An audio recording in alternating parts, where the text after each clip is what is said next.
நீங்க வெறுமனே ஆர்எஸ்எஸ் காரங்க பண்ணா பிஜேபி காரங்க பண்ணா தப்பு, அதே வேலையை வந்து திராவிட கருத்தில் பேசுறவங்க பண்ணா கரெக்ட்னு நீங்க நினைக்கிறீங்களா? அது எப்படி சரியா இருக்க முடியும்? அது சரியா இருக்காது இல்லையா? நீங்க இது வந்து ஒழுக்கமும் சார்ந்த, நீங்க வந்து அவங்க என்ன கருத்தியல் கொண்டிருக்காங்கன்றது பிரச்சனை இல்லை, அவங்களுடைய செயல்படுகின்ற விதம். இப்போ நீங்க அதுல வந்து ஒரு சட்டமன்ற உறுப்பினர் சொல்றாங்க, எனக்கு உள்ளபடியே வேடிக்கையா இருக்கு.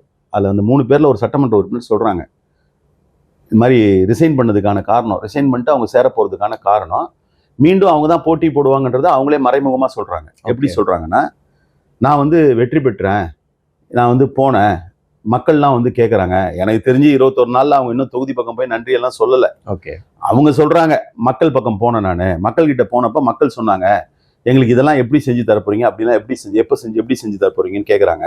போன முறையே நான் எதிர்கட்சியில இருந்துட்டேன், அதனால நான் செஞ்சு தர முடியல அப்படின்னு அவங்க சொல்றாங்க. அவங்க சொல்றவங்க யாரு? 2வது முறை சட்டமன்ற உறுப்பினராக தேர்ந்தெடுக்கப்பட்டவங்க. யாருன்றது தெரிஞ்சிருச்சு ஏற்கனவே. இல்ல அது ஒன்றும் இல்லை, மதுராந்தகம் சட்டமன்ற உறுப்பினர் 2வது முறை சட்டமன்ற உறுப்பினராக தேர்ந்தவங்க, ஏற்கனவே நாடாளுமன்ற உறுப்பினராக இருந்தவங்க. நான் என்ன கேட்கறேன், நாடாளுமன்ற உறுப்பினராக இருக்கும்போது ஒன்றிய அரசுல நீங்க என்ன பங்கா பெற்றீங்க? இல்ல, அப்பவும் இல்ல. அப்போ நீங்க செய்யலையா? அப்ப நாடாளுமன்ற, அப்ப நீங்க ஒப்புதல் வாக்குமூலம் கொடுக்குறீங்க. 2 விதமான விஷயமா அதை பார்க்கலாம். ஒண்ணு, உங்களுக்கு இந்த நாடாளுமன்ற ஜனநாயகமே தெரியல, பார்லிமெண்டரி சிஸ்டம் ஆஃப் டெமோக்ரஸியே தெரியல. நீங்க பார்லிமெண்டரி சிஸ்டம் ஆஃப் டெமோக்ரஸில நீங்க வந்து லெஜிஸ்லேட்டிவ் அசம்பிளில எப்படி ஃபங்க்ஷன், எத்தனையோ எதிர்கட்சி சார்ந்த உறுப்பினர்கள் ஒன்றும் இல்லை. இப்போ விடுதலை சிறுத்தைகள் கட்சி நாங்க ஆளுங்கட்சி கூட்டணியில இருந்திருக்கலாம், ஆனா நாங்களும் எதிர்கட்சி உறுப்பினர்கள் தான், எங்களுக்கு ஒன்றும் ஆளுங்கட்சி உறுப்பினர்கள் இருக்கக்கூடிய அக்சஸ் கிடையாது.